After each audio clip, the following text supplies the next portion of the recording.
हे अशा आमच्या काही शस्त्रास्त्रांची नावं आहेत आणि हे आमचे आदर्श आहेत. हा महाराष्ट्र, हा शिवाजी महाराज, बाजीराव पेशवे, अहिल्याबाई होळकर, हा महाराष्ट्र उमाजीराजे नाईक, आमचे क्रांतिगुरु लवजी बाबा वस्ताद यांचा आहे. हा महाराष्ट्र टिपू आणि औरंग्याचा नाही, हे मी या ठिकाणी अधोरेखित करू इच्छितो. याच्यामध्ये हर्षवर्धन सपकाळ सारख्या ज्या अवलादी आहेत ते त्या काळातल्या सूर्याजी पिसाळ आणि बाजी घोरपड्यांच्या अवलादी आहेत.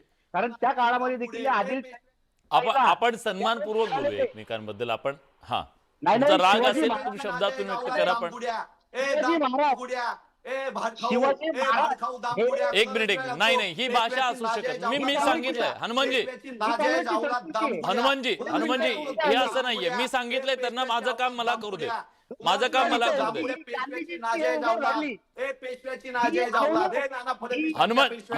हनुमानजी प्लीज आपण चर्चेचा डेकोरम पाळूया प्लीज, नाहीतर मला सगळ्यांचे आवाज बंद करावे लागेल. मी आधीच सांगितलंय हनुमानजींचा आवाज बंद करा, हनुमानजींचा आवाज बंद करा. आणि तुषारजी तुम्ही सुद्धा, तुम्ही जे मांडणी करताय तुमची वैचारिक मांडणी करा, वैयक्तिक नको, नाहीतर मी दुसऱ्या पाहुण्यांकडे जाईल. शत्रूच्या बाईला परत सन्मानाने पाठवणारे शिवाजी महाराज आणि शत्रूच्या स्त्रियांना जनात खाण्यात कोंबणारा टिपू सुलतान, या दोघांची तुलना होऊ शकत नाही. ते कुणी केलं तर हिंदू समाज हे खपून घेणार नाही. तो जो कोणी करेल त्याची कबर बांधण्यासाठी हिंदू समाज हा कायम सक्षम आहे. पैगंबर शेख आपल्या सोबत आहेत. पैगंबर, पहिल्यांदा तर मी तुमचं वाचलं, तुम्ही काय लिहिलं ते. तुम्ही म्हणालात की कुठल्याही प्रकारे समर्थन होऊ शकत नाही छत्रपती शिवाजी महाराज आणि टिपू सुलतान यांचं. पण प्रश्न हा आहे की 250 वर्षानंतर सुद्धा सातत्यानं टिपू सुलतानला का ऐतिहासिकरित्या कबरीतून काढलं जातं? राजकारणाचं ते एक हत्यार बनलंय का? मतांचं ते हत्यार बनलेलं आहे का? ध्रुवीकरणाचं ते हत्यार बनलेलं आहे का? एक लक्षात घ्या, सगळ्यात पहिली गोष्ट, आपण मध्ययुगीन भारताविषयी बोलत असताना, मध्ययुगीन भारताच्या इतिहासाविषयी बोलत असताना, सध्या काळामध्ये लोकशाहीच्या आतमध्ये असलेली जी परिमाण आहेत, जे आपलं जे दृष्टिकोन आहे, तो दृष्टिकोन 250 वर्ष मागे जो आहे तो आपण वापरू शकत नाही. हुकुमशाहीच्या काळामध्ये ज्या ज्या काही गोष्टी घडल्या, जे जे शासक होते त्या शासकांना ज्या पद्धतीने राजवट चालवावी वाटली त्यांनी चालवली. आज विषय आलाय की टिपू सुलतान आणि छत्रपती शिवाजी महाराज जे आहे त्यांची तुलना करणे, हे तुलना करणे याचं समर्थन अजिबात केलं जाऊ शकत नाही. मी त्याचा आधीही निषेध केलेला आहे, आत्ताही निषेध करतो. आणि सन्माननीय जे हर्षवर्धन सपकाळ आहेत त्यांनी ते विधान मागे घ्यावं असं देखील मी नम्र आवाहन या माध्यमातून देखील पुनश्च एकदा करतो. मात्र या विषयावर भाजपवाल्यांनी जे आंदोलन वगैरे करणं, ज्या काही गोष्टी केलेल्या आहेत, ते आंदोलन करण्यासाठी तरी ते पात्र आहेत का, हा सगळ्यात मोठा प्रश्न जो आहे तो महाराष्ट्राला पडलेला आहे. कारण भाजपची जी काही आंदोलनं महाराष्ट्रामध्ये होत आहेत ती अजिबात लोकमान्य नाहीयेत. याच्या मागचं कारण मुळात हे आहे की टिपू सुलतानशी जी आहे ती छत्रपती शिवाजी महाराजांशी तुलना होऊ नये हे वास्तव आहे.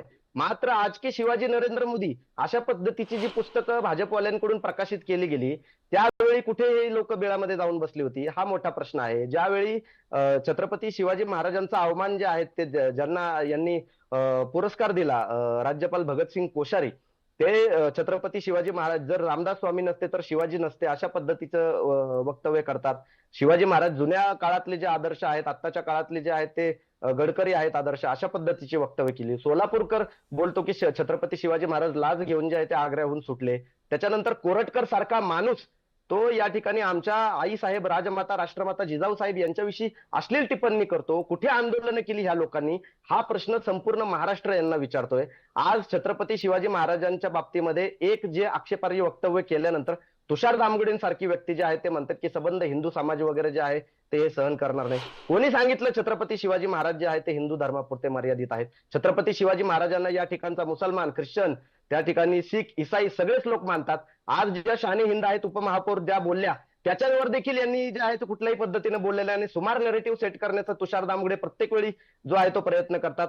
उपमहापौर बोलल्या की माझ्या तिथे जर सर्वात पहिल्यांदा मी प्रतिमा कोणाची लावेल तर ते राष्ट्रपिता महात्मा गांधी यांची लावेल, त्यानंतर बाबासाहेब आंबेडकरांची लावेल, छत्रपती शिवाजी महाराजांची लावेल, संविधानाची लावेल आणि त्यासोबत टिपू सुलतानची लावेल, असं ज्यावेळी वक्तव्य केलं त्यावेळी तुषार दामगुडेंसारखे लोक या विषयावर का बोलत नाहीत, हा माझा प्रश्न आहे. आणि तुषार मी विचारतो, मी तुषार दामगुडेंना तो प्रश्न विचारतो.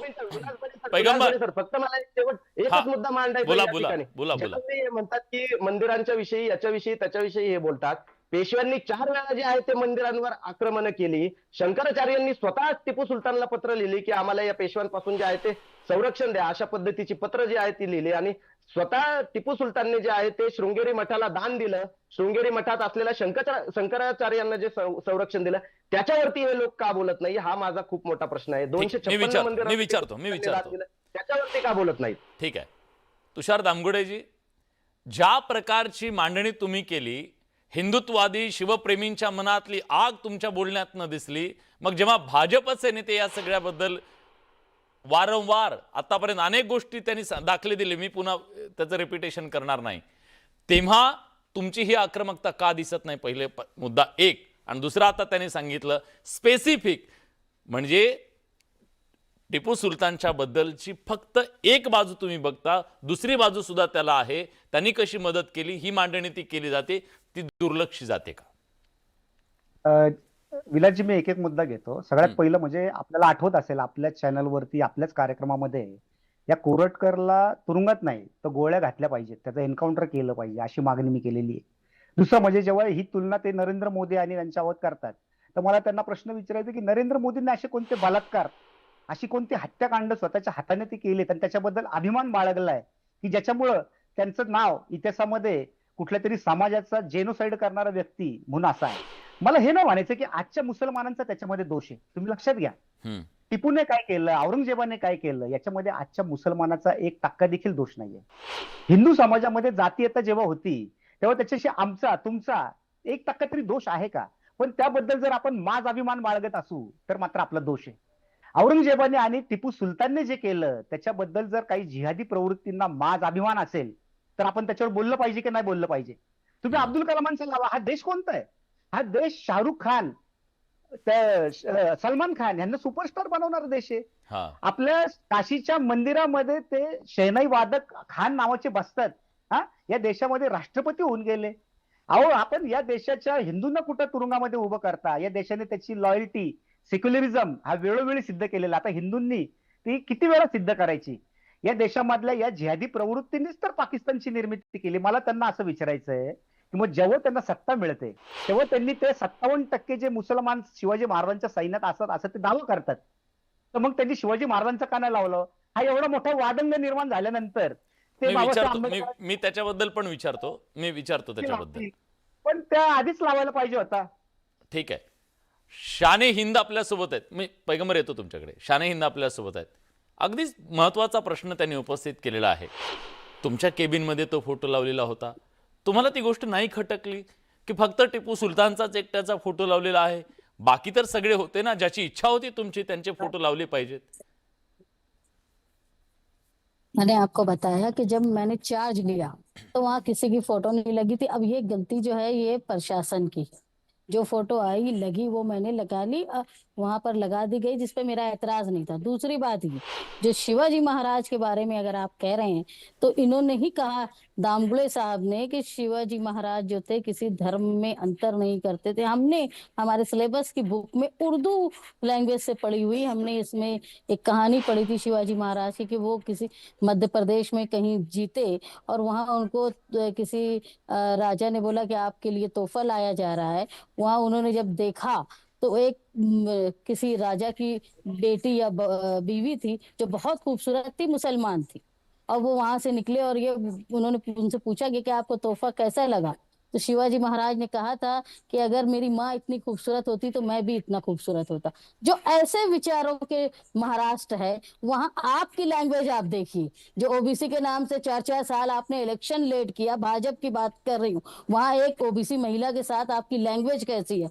हमारे वो जो सपकाल साहब का मामला है वो बाद में हुआ, पहले आपको ऑब्जेक्शन फोटो पे था। और दूसरी बात यह है कि आपकी लैंग्वेज, और ये भारतीय संस्कृति नहीं है, महाराष्ट्र की संस्कृति नहीं है जिस तरह की आप बातें कर रहे हैं, और जिस तरह आप दो पक्ष के लोग यहाँ लड़ रहे थे, जो लड़ रहे थे आप। ठीक है, मी दोघं नाही थांबतो. मला और एक बात मैं कहूंगी, इन्होंने ये कहा कि पाकिस्तान में फला नाम की रोड है, ये पाकिस्तान से हमारा कोई लेना देना नहीं है। हमारे पूर्वज भारतीय संविधान को देख के, मेरी बात पूरी होने दीजिए, भारतीय संविधान को देख के इस्लामी कंट्री को छोड़ के हिंदुस्तान में रुके बाबा साहब अम्बेडकर के संविधान को देख के। दूसरी बात, जितना मशहूर टिप्पू सुल्तान, हजरत टिप्पू सुल्तान पाकिस्तान में है ना, उससे ज्यादा मशहूर भगत सिंह है। लेकिन आज भी हम भगत सिंह को मानते हैं, इसलिए नहीं कि पाकिस्तान भगत सिंह को मानता था तो हम नहीं मानेंगे। तो आपकी जो सोच है ना मुसलमानों के ताल्लुक से,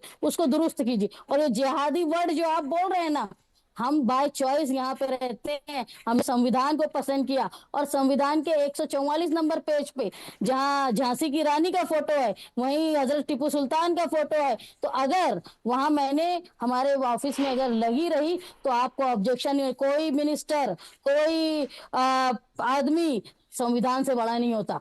इसलिए ठीक आहे. संविधान की बुक मग में शिवराय अगर कुलकर्णीजींना है, विचारतो एक छोटीशी तो आप कमेंट आणि नंतर मला साळुंके सरांकडे द्यायचं शेवटच्या याच्यासाठी. शिवराय कुलकर्णीजी, आता त्यांनी सांगितलं की संविधानाच्या पानावर सुद्धा टिपू सुलतानचा फोटो आहे, ज्याला तुम्ही नराधम म्हणालात काही वेळापूर्वी. काय करताय त्याचं? आपल्या या सुरुवातीपासूनच्या चर्चेमध्ये माझा आक्षेपाचा मुद्दा जो राहिलेला आहे तो एवढा आहे की टिपू सुलतान आणि छत्रपती शिवाजी महाराजांची तुलना ही नाही, ते महाराष्ट्राला झालं ना सर. मान्य आता आहे का? त्याच्या पुढे गेलो ना आपण. महाराष्ट्राला चर्चा खूप पुढे गेली आता. तोच मुद्दा आहे. मुद्दा तोच आहे. विषय हा नाही उरत की टिपू सुलतान विषयी याच्यापूर्वी वक्तव्य मी काय केलंय. मुद्दा एवढाच आहे फक्त की ती तुलना कुणाशी हे काय करायची, ठीक आहे, हा एवढा आहे. ठीक आहे, याच्यावर ठीक आहे. तुमच्या माणसाचं डॉक्टर साळुंके सर आपल्यासोबत आहेत. डॉक्टर साळुंके सर आपल्यासोबत आहेत. साळुंके सर, इतिहासाच्या सगळ्या पानांचा तुम्ही अभ्यास केला. त्या पानांमध्ये टिपू सुलतान क्रांतिकारक म्हणून, तो एक स्वातंत्र्य सेनानी म्हणून सुद्धा मांडला गेलाय आणि त्याच प्रकारे एका धर्माच्या विरोधात धर्मांतर करणारा म्हणून सुद्धा ओळखला गेलेला आहे. ही पानं काय सांगतायत? टिपू सुलतान कसा होता? आजच्या परिप्रेक्ष्यात आपण त्याला कसं पाहायला हवं?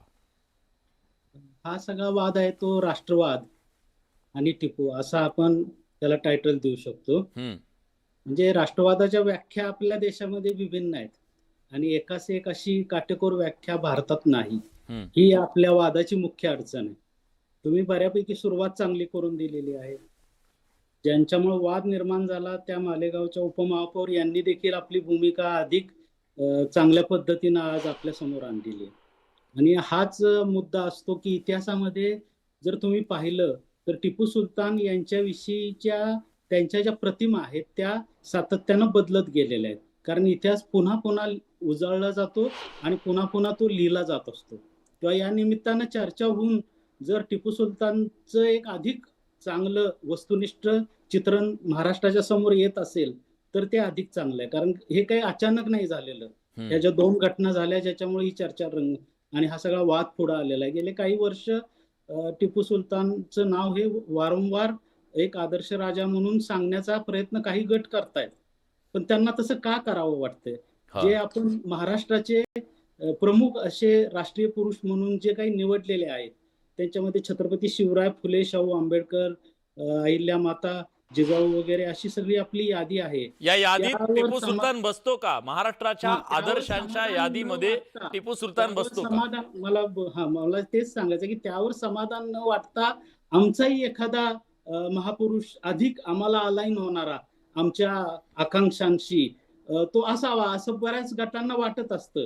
त्यातून वेगवेगळे जे पुरुष पुढे येतात त्यात टिपू सुलतान पुढे आलेला आहे हे आपण लक्षात घेतलं पाहिजे. परंतु वस्तुनिष्ठ पद्धतीनं चर्चा करायला गेल्यावर काय चित्र टिपू सुलतानचं काही वर्षांपूर्वी होतं, मधल्या काही संशोधन काय पुढे आली ना आज काय आहे. एक तर सुरुवातीच्या काळामध्ये टिपूचं एक धर्मवेडा राज्यकर्ता असंच चित्रण होतं. त्यानंतर एक नवा फेज असा आला इतिहासकारांच्या मध्ये की नाही असं काही नाहीये, त्याच्याबद्दल जे काही सांगितलं जातंय ते त्यानं ज्यांना त्रास दिलेला आहे किंवा जे ब्रिटिशांनी त्याचा पराभव केल्यानंतर त्याचं चित्र वाईट रंगवण्यासाठी टिपू सुलतानला अशा पद्धतीनं रंगवलं गेलेलं आहे. आणि म्हणून मूळ कागदपत्रांमधून म्हणजे त्यानं मंदिरं नष्ट केल्याचे जसे पुरावे आहेत तसे त्यानं मंदिरांना दान दिल्याचे पुरावे मिळत येतात. मग हे कॉन्फ्लिक्ट नेमकं कसं सोडवायचं यातून एक नव्या पद्धतीनं नवी हिस्टोग्राफी पुढे आली जी टिपूला चांगल्या पद्धतीनं रंगवण्याचा प्रयत्न करायला लागली. ह्या दोन्ही फेजेसचा अभ्यास मी करून मी स्वतः ह्या मताला आलेलो आहे की टिपूच्या बाबतीत जे काही नकारात्मक लिखाण झालेलं आहे ते उडवून लावण्याचा जो प्रयत्न केला जातो त्याच्यामध्ये 2 वैशिष्ट्य आहेत. एक वैशिष्ट्य असं आहे की हे सगळे ब्रिटिश लोक होते आणि ब्रिटिशांना टिपूला बदनाम करायचं होतं, कारण त्यांचा हा राष्ट्रवादाचा कॉलोनियलिझमचा संघर्ष आहे, आपण तो पाहू.